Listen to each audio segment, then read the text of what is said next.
Alright, what's poppin' YouTube? Welcome to another video. Today I'm going to be doing a trade recap, going over the trades I took today, why I took them, what I did right, what I did wrong, all that good stuff. I took 3 trades today, 2 losses and 1 win. The win, obviously bigger than the losses. I made $879.76 times 5 Top Step XFAs, which came out to a little bit under $4,500 in a day, so not bad at all. But I did make some mistakes. I did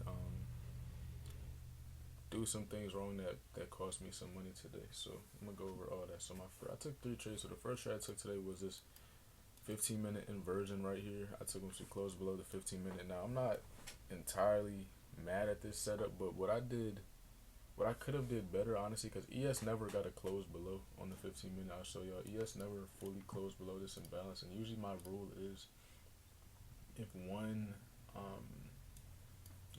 if the inversion isn't filled on both candles, I usually won't take it.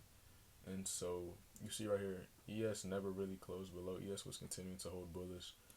My mistake on that part. I really wanted to see us make the push to London lows, take out this internal previous day low, and so yeah, that was my first loss. It was very small. I lost like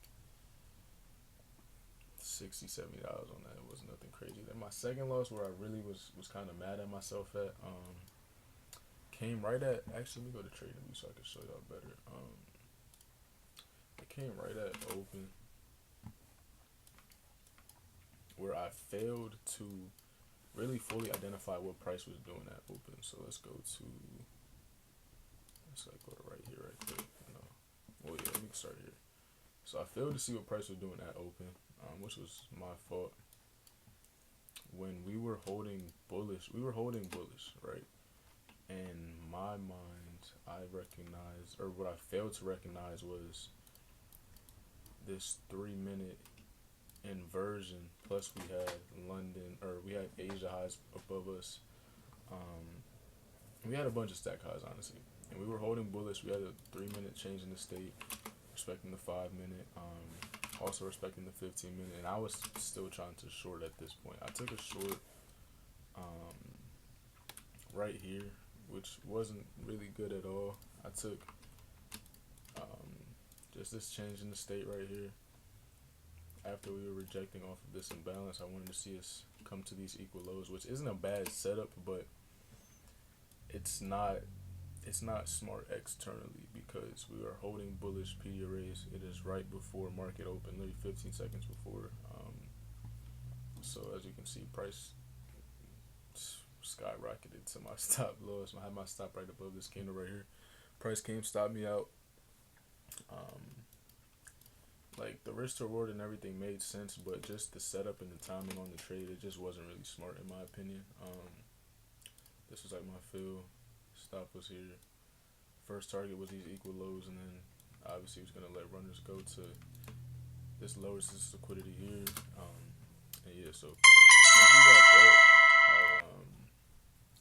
I then just kind of waited after that setup. I was just waiting to see any opportunity, anything that the market would give, and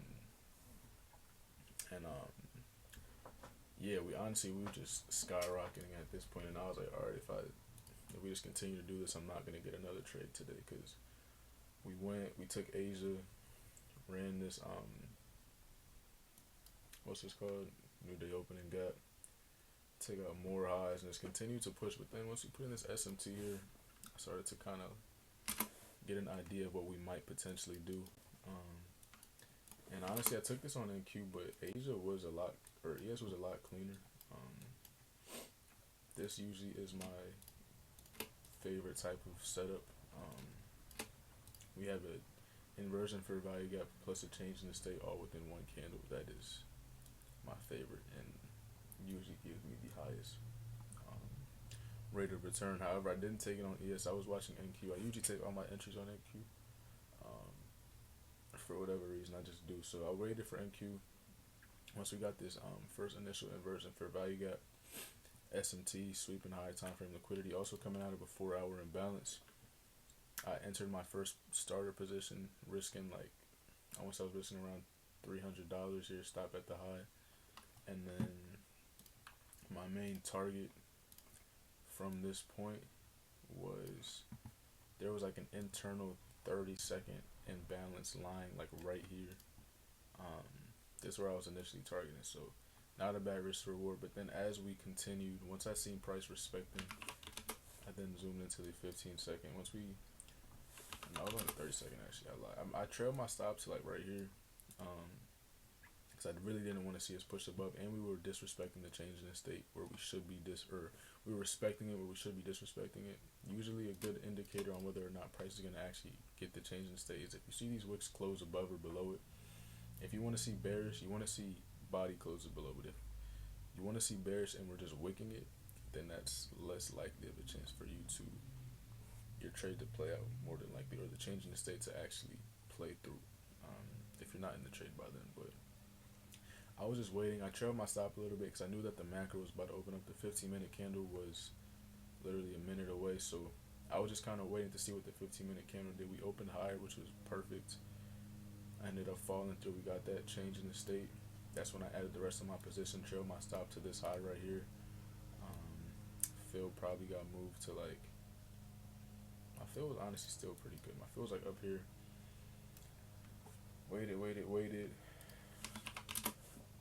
I got out at this, at this low right here. Trail my stop to break even once we got this displacement candle here. My entry with my fill was actually right here. This is my exact fill.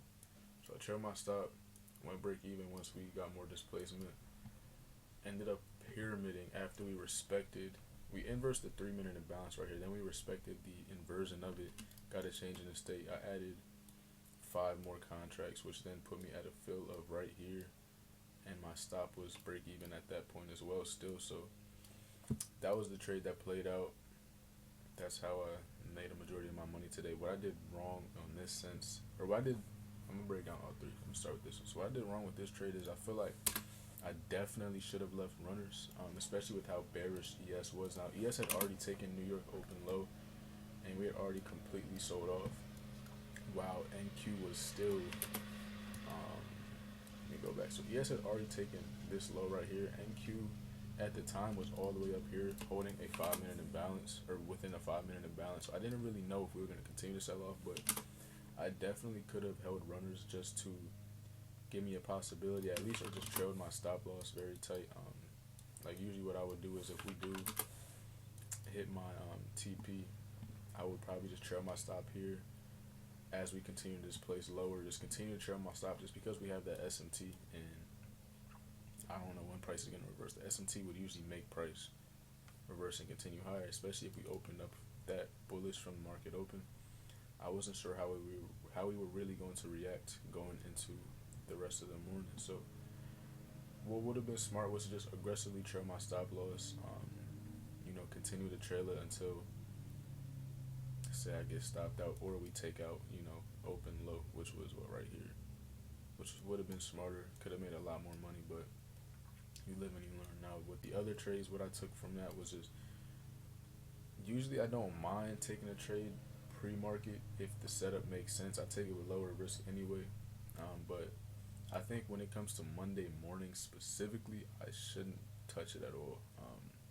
Monday morning can bring a lot of volatility, more than any other morning or 9:30 open, because we had the weekend prior, and so there's a lot of volume that's been waiting over the weekend. Whatever might have happened.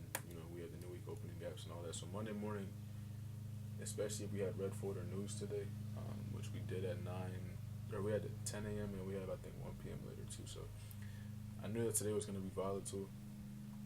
I shouldn't have even taken this trade right before open. Like, that really wasn't smart. And then the previous trade as well. So yeah, those are like the 3 things I feel like I should have done better. I could have done better, and going forward I will note to improve on. But aside from that, pretty good day today. Made like I think I put it on the calculator. $4,398. Not mad at it at all. Going to continue wanting to look for this week. Look to continue this week strongly. Hopefully, tomorrow I'm actually eligible for a payout, so gonna build a little bit more of a buffer, take a payout this week. And yeah, appreciate y'all for watching. Hope you could have learned something. If there's anything that you need me to improve on or y'all would like to see, leave a comment below. Let me know. I'm open to everything. I read all the comments. I appreciate the support from the last couple of videos I've been getting. It really means a lot. Um, yeah, like for real, it means a lot. I appreciate it all, the support. So yeah, thank you all for watching. I'm gonna catch y'all in the next one.